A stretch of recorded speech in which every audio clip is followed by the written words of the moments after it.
Bonsoir téléspectateurs, place à votre émission Antiepeya et ce soir, actualité autour de la maladie d'Alzheimer, un combat contre l'oubli. Nous savons que notre population martiniquaise est vieillissante. Elle voit également le nombre de malades augmenter chaque année. Pourtant, l'accès au diagnostic précoce reste difficile. On va parler de manque d'informations, mais aussi à la stigmatisation tout simplement liée à la maladie. Et beaucoup de familles, d'ailleurs, font face à un isolement grandissant sans toujours pouvoir compter sur des structures adaptées. Micro tendu, Antiepeya, micro c'est azote et c'est Zot qui capable. Docteur, merci beaucoup d'avoir accepté cette interview. Nous sommes au mois de septembre, un mois marqué par cette journée mondiale de prévention contre cette pathologie que l'on appelle la maladie d'Alzheimer, qui est bien plus qu'une simple perte de mémoire. C'est une lutte, n'est-ce pas, contre l'effacement progressif de soi, malheureusement, un combat contre l'oubli qui ronge la vie de millions de personnes dans le monde. Et cette maladie neurodégénérative qui touche particulièrement, principalement les personnes âgées, mais pas que aujourd'hui, entraîne tout simplement cette détérioration des fonctions cognitives, bouleversant non seulement la mémoire, mais aussi la capacité à vivre normalement. Un combat contre l'oubli et on continue, on ne lâche rien, docteur. C'est un combat qui va durer longtemps et qui va s'amplifier puisqu'on estime que d'ici 2050, c'est-à-dire demain, le nombre de personnes concernées par ces maladies neurodégénératives va doubler. Encore plus chez nous. Encore plus chez nous, d'autant que nous sommes une région particulièrement marquée par le vieillissement de sa population. Or, c'est une maladie dont la prévalence, enfin le nombre de personnes concernées, est directement proportionnel à la population âgée. Plus on est âgé, plus on risque de développer une telle maladie.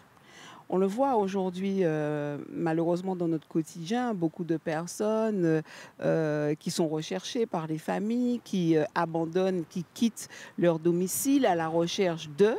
C'est quand même très compliqué pour ces personnes qui entourent ces patients qui sont malheureusement victimes de cette maladie. On se sent démunis. C'est la particularité de cette maladie, c'est qu'elle va recruter dans son entourage les aidants qui vont assurer leur maintien à domicile.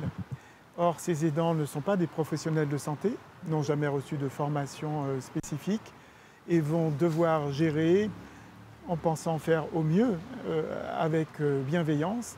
Mais bienveillance ne signifie pas bientraitance et parfois, en croyant bien faire, on fait parfois des erreurs. L'erreur la plus communément commise consiste à essayer de renforcer la mémoire de la personne. Or, il n'existe aucun moyen de stimuler ou de renforcer la mémoire parce que le cerveau n'est pas un muscle, donc il ne se travaille pas. Et donc, au lieu de donner la réponse que recherche avec angoisse le patient, ils vont lui dire « si, cherche, réfléchis un peu, qu'est-ce que je t'ai dit tout à l'heure ?» Ce qui est une très mauvaise idée, puisque dans ces situations-là, il vaut mieux donner la réponse immédiatement, l'accompagner et peut-être embrayer en disant « tu l'aimais bien la tante Simone ?» et on va parler de la tante Simone. Mais on ne lui laisse pas chercher le nom de la tante Simone. On est en 2025, ça fait des années qu'on tire la sonnette d'alarme sur cette pathologie. Quand on entend les chiffres, on estime à peu près 55 millions de personnes qui vivent avec une forme de démence, dont la majorité souffre quand même de cette maladie, parce que c'est une maladie qui est progressive, enfin pour certains patients. Mais que font les autorités, que font les instances? Est-ce que du coup on tourne le dos à cette pathologie plus qu'à d'autres? Alors, la réponse est oui. Il n'y a pas de prise en charge effective de cette maladie aujourd'hui en France, pour une raison bien simple, le coût que cela induirait, qui a été évalué à 5 milliards d'euros par an, si on se mettait à prendre en charge réellement ces pathologies. Et vous avez dû comprendre que nous n'en avons plus les moyens. Et donc, cette charge financière est reportée sur les aidants quand ils existent. Mais rappelez-vous qu'il y a aujourd'hui en Martinique plus de 10 000 personnes qui ont plus de 80 ans et qui vivent seules. Or, à 80 ans, 25% d'entre elles sont susceptibles d'avoir déjà ou de développer une maladie neurocognitive qui va s'installer de manière insidieuse.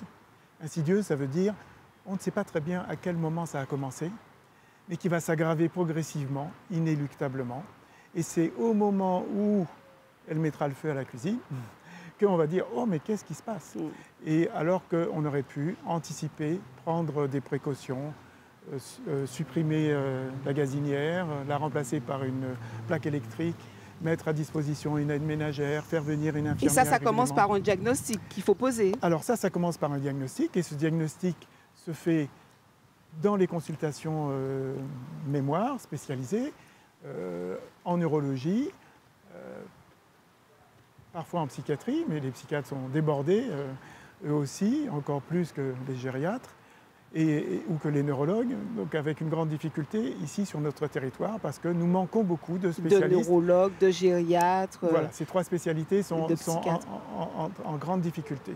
Le diagnostic se fait à la demande du médecin généraliste, mais elle peut se faire à la demande en direct de la famille. En pratique, ce que l'on observe, c'est que 9 fois sur 10, les familles viennent directement. Il est rare que ce soit une initiative du médecin traitant, même si je leur demande de prévenir le médecin traitant, parce que nous allons négocier et discuter avec lui sur la prise en charge. Quand vous dites prise en charge, quelle prise en charge pour ces patients atteints de cette pathologie? Parce qu'aujourd'hui, justement, prise en charge un peu, entre guillemets, bancale, oui, n'est-ce pas? Oui. Mais en fait, qu'en est-il? Parce que ce sont les familles qui se retrouvent justement à gérer cette prise en charge. Il y avait aussi donc des traitements qui étaient proposés pour non pas guérir, mais ralentir la progression de cette pathologie. Qu'en est-il? Alors, la prise en charge déjà. La première étape, c'est le diagnostic. Oui. Donc ça passe par une consultation avec un spécialiste qui va affirmer le diagnostic, parce qu'il y a une séquence d'examens neuropsychologiques, IRM cérébral, bilan biologique, qui permet d'éliminer d'autres causes. Parce que ce n'est pas parce que vous avez une plainte mémoire que pour autant vous avez une maladie neurocognitive. Et ça peut être une dépression, une hypothyroïdie, une intoxication ou une intolérance médicamenteuse. Bref, il faut éliminer toutes ces causes et affirmer le diagnostic positif. Ensuite, informer la famille, leur expliquer de quoi il s'agit, parce que là, nous parlons doctement de la maladie d'Alzheimer, mais en pratique, personne ne sait ce que c'est. Personne ne comprend ce que ça représente en termes de prise en charge. Donc il va falloir expliquer tous les symptômes que présente le patient, voire même ce qu'il est susceptible de présenter dans l'avenir, pour éviter des réactions de catastrophe, en disant « Oh là là, il se passe quelque chose, vite, il faut intervenir », alors que ce n'est que l'expression de la progression de la maladie. Il faut mettre le sujet en ALD, en maladie à 100%. Il faut prescrire des aides à domicile, convaincre la famille qu'il faut introduire dans la maison une infirmière pour distribuer les médicaments, une aide ménagère pour compenser les manquements, la cuisine qu'elle ne sait plus faire, prescrire un kinésithérapeute pour l'inciter à continuer à se déplacer, un orthophoniste, un psychologue. Vous voyez que la chaîne est immense. Et nous avons ici en Martinique des équipes spécialisées qui se déplacent à domicile et qui viennent faire des exercices, des ateliers de stimulation à domicile. Donc, de nombreuses actions peuvent être entreprises. On va rappeler la nécessité d'appareiller toutes les personnes qui ont des troubles auditifs avant qu'ils aient des symptômes cognitifs, qu'ils aient un suivi régulier par leur médecin traitant, qu'on fasse de la déprescription, c'est-à-dire enlever le maximum de médicaments inutiles, bref, les choses, voilà, puis dépister les pathologies associées qui sont souvent méconnues. Souvent, ces personnes qui ont limité leur activité ont une insuffisance cardiaque qui n'a jamais été diagnostiquée, une insuffisance rénale. Et toutes ces pathologies nécessitent de faire des diagnostics qui sont relativement simples et surtout de prévenir les décompensations. Au niveau du traitement, donc il n'y en a pas, mais il y avait quand même un traitement qui permettait justement, comme je vous disais tout à l'heure, de ralentir la progression de cette pathologie. Alors, il existe des médicaments qui sont toujours disponibles en pharmacie, qui ne sont plus remboursés depuis 2018 à la suite d'un arrêt de l'Agence du médicament. Ces médicaments ne guérissaient pas la maladie, mais avaient un effet favorable sur la progression de la maladie, c'est-à-dire ils étaient en mesure de diminuer l'intensité ou l'aggravation des symptômes. Et pourquoi celui-ci a été ôté? Parce que l'Agence du médicament a considéré qu'il n'était pas assez efficace pour bénéficier d'un remboursement, alors même que leur coût n'était pas rédhibitoire, puisque ça représente à peu près 30 € par mois. Il y a plein de médicaments qui sont remboursés à 100% et qui sont inefficaces encore aujourd'hui. Je pense que l'agence n'a pas eu le temps de se pencher sur ces particularités. Mais ceux-là ont été déremboursés, ce qui a fragilisé aussi peut-être fragilisé la prise en charge, puisque ces patients étaient amenés à revenir en consultation au moins une fois par an pour qu'on les renouvelle. Le résultat, ils étaient renouvelés par leur médecin traitant. Il s'agissait simplement, d'une part, d'évaluer l'intérêt pour le patient de continuer à prendre ce médicament en termes de bénéfices cliniques et puis de vérifier l'absence d'effets indésirables.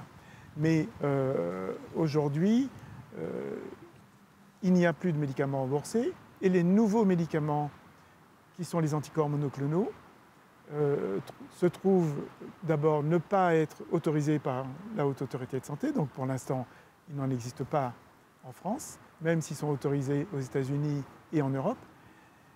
Et la deuxième limite, c'est que leur efficacité, d'après ce que nous lisons dans la littérature scientifique, n'est pas plus avérée que ce que faisaient les autres médicaments. Mais ils coûtent par contre beaucoup plus cher, puisque le prix moyen de ces traitements est de l'ordre de 50 000 € par an. Donc rien à voir. En plus, ils ne sont disponibles qu'en forme injectable. Ce ne sont pas toujours très bien tolérés, puisque 30% des patients sont obligés d'arrêter le médicament et parfois les complications sont sévères. Ça me met bouche bée parce que je suis un petit peu surprise du fonctionnement, on va dire, du système de santé. Hein. Je pense que vous l'êtes également, docteur Fanon. Y a-t-il suffisamment de centres spécialisés et de personnel formé chez nous en Martinique pour accompagner ces patients et les familles? Alors ça, c'est l'autre facette de l'inadéquation de notre système de santé eu égard à la sévérité d'une pathologie qui devrait être considérée comme un problème de santé publique majeur et donc avoir une action forte sur ces prises en charge. Aujourd'hui, il y a environ 1700 lits d'établissements hébergeant des personnes âgées dépendantes en Martinique. Sur toute l'île, vous dites? Sur toute l'île. 1700, oui. Alors qu'il y a à peu près 10 000 patients. 10 000 patients On estime que... Alors, il y a 10 000 patients, la moitié d'entre eux ne sont pas diagnostiqués, c'est-à-dire n'ont pas fait l'objet d'une évaluation, et la moitié de ceux qui sont diagnostiqués ne sont pas suivis. Donc, ce qui va entraîner le recours à l'institutionnalisation, ce sont les troubles du comportement, même s'il n'y a pas de diagnostic, puisqu'il apparaît évident pour l'entourage qui va vite être épuisé. Dépassé complètement. On estime qu'aujourd'hui, quand vous avez un conjoint qui est atteint d'une telle pathologie, une fois sur deux, le conjoint soignant, aidant, meurt avant le malade. D'épuisement. Oui, voilà. D'épuisement, parce qu'il ne peut même pas aller se faire suivre pour ses propres pathologies. Si les troubles du comportement, qui sont la principale difficulté dans la prise en charge de ces patients, on l'a vu, vous en faites l'écho à l'occasion des personnes qui quittent leur domicile et qui ne savent pas rentrer chez eux. C'est-à-dire un patient qui a des troubles cognitifs, qui par hasard va ouvrir une porte et va se retrouver dans la rue, sera dans l'incapacité en se retournant, de reconnaître sa maison. Donc il va partir chercher une maison, peut-être celle de son enfance ou peut-être une maison qui n'existe pas, parce que celle qu'il voit devant lui, l'immeuble qu'il voit devant lui, il ne le reconnaîtra pas. Et donc ça provoque toujours des paniques. On accuse les enfants de mauvaise prise en charge, d'absence de précaution. Et tous ces éléments-là vont précipiter l'entrée en institution. Parce que quand on vous rend responsable d'un éventuel accident lié à vos parents, ben, vous ne prenez plus de risques. Hein. Vous dites, là, je ne peux pas prendre le risque de le ou la laisser dans ces conditions. Donc, je vais choisir l'institution qui me semble aujourd'hui, ou qui leur semble aujourd'hui, la seule alternative sécuritaire. Il se trouve que les établissements, eux, ont beaucoup de mal à gérer ces patients parce que leur architecture, les personnels qu'on met à leur disposition ne sont pas suffisants. La formation des uns et des autres ne permet pas une prise en charge optimale. Aujourd'hui, il faudrait un agent par lit à disposition. Aujourd'hui, on est autour de 3 agents pour 10 lits ou 6 agents pour 10 lits au mieux dans les établissements publics. Vous, depuis toutes ces années, docteur Fanon, je sais que c'est une dynamique que vous portez à bras-le-corps dans votre quotidien et tout. Est-ce que vous avez abandonné ces patients? Est-ce que vous avez abandonné les familles? Est-ce que vous tapez encore aujourd'hui du poing sur la table pour vous faire entendre, voire même, on va dire, tout simplement écouter? Alors, l'objectif, c'est quand même d'arriver à convaincre les services de santé, de manière générale, à promouvoir la création de structures ou d'établissements spécialisés et de qualité. On en est où sur ça? Eh bien, par exemple, je vais vous donner 2 exemples. Il existe dans les textes la possibilité de créer des unités spécialisées dans la prise en charge des décompensations des patients vivant à domicile, nécessitant pendant quelques jours une réadaptation de leur traitement. Ces unités n'ont jamais été mises en œuvre en Martinique et ça fait 20 ans qu'elles existent en France, en disant que ça ne changera pas grand-chose. Deuxièmement, nous travaillons actuellement depuis plusieurs années sur un projet qu'on appelle le village Alzheimer, dont l'objectif est de changer le mode d'approche de ces patients. Alors, il en existe 2 exemples en Europe, et qui consiste à créer un village sécurisé, avec des maisons, avec un petit commerce, un restaurant, une salle de spectacle, un petit village. Bon, on n'a pas de mairie, mais ça peut se négocier. Et chaque maison accueille 7 personnes qui vivent en commun, mais ils peuvent sortir à tout moment de cette maison, aller se promener, aller faire des courses, aller manger au restaurant commun qui peut accueillir des personnes de l'extérieur et leurs aidants. C'est magnifique, ce village. Bon, alors le reproche que nous fait à juste titre l'Agence régionale de santé, c'est que ça coûte un peu plus cher qu'une EHPAD normale. Mais en même temps, répond à la pathologie, aux besoins de cette pathologie. Mais nous garantissons d'essayer de compenser ce surcoût en organisant des formations pour les personnels qui sont soit à domicile, soit dans les autres établissements, afin d'améliorer ou d'optimiser leurs connaissances sur la manière de réagir face aux situations parfois un petit peu troublantes que peuvent présenter ces patients. Alors très souvent, c'est vrai que quand on a un membre de notre famille qu'on a placé dans un établissement parce qu'on n'a pas le choix et qu'on on se retrouve démuni, on se dit mais c'est qu'il est entouré ou elle est entourée de personnes malades. Est-ce que ça ne va pas forcément peut-être aggraver la situation et tout? C'est la question que je vous pose. C'est une très bonne question. C'est toujours un reproche que peuvent faire les personnes qui vivent ou qui regardent ces situations de l'extérieur, mais qui n'ont jamais été confrontées à la prise en charge d'un malade. En réalité, les unités spécialisées dans la prise en charge des malades ayant des troubles cognitifs existent depuis 30 ans. Donc on a un sérieux recul qui nous permet de confirmer que, contrairement à ce qu'on pense, mettre ensemble des patients ayant des maladies neurocognitives, même à des stades différents, ouais, ne les aggrave pas. Bien au contraire. Bien au contraire. D'accord. Ce que l'on observe, ils peuvent renouer de nouveau des relations sociales avec d'autres malades. Et on voit même des histoires d'amour qui se créent dans ces institutions. Et en quoi le fait de voir deux dames ou un monsieur et une dame se promener la main dans la main en dialoguant, même si vous approchez l'oreille et vous risquez d'être surpris, c'est que le dialogue n'a aucun sens.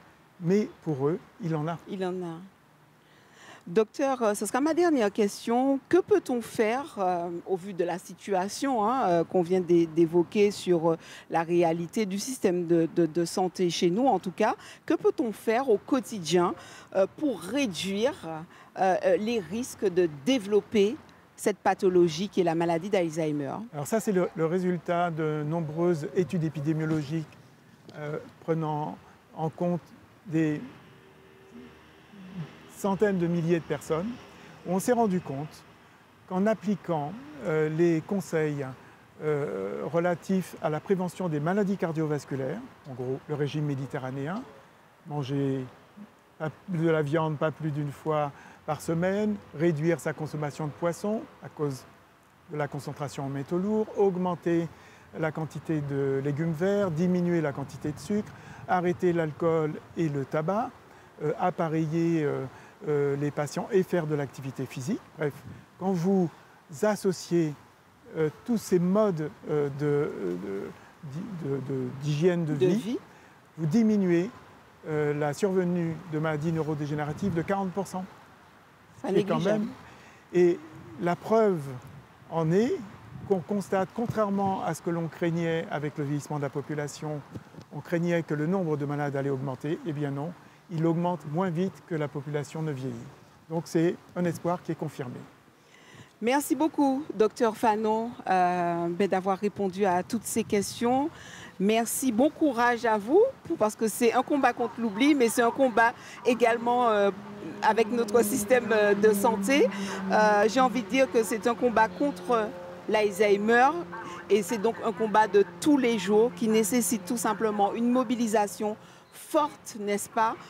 On l'espère en tout cas des pouvoirs publics, des professionnels de santé et puis de notre société civile tout simplement, pour que chaque mémoire soit respectée, chaque vie préservée et que l'oubli tout simplement ne gagne pas le cœur de nos familles.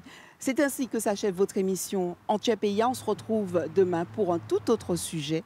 Pas oublier, Mission Tala, c'est Azot et c'est Zot qui capale.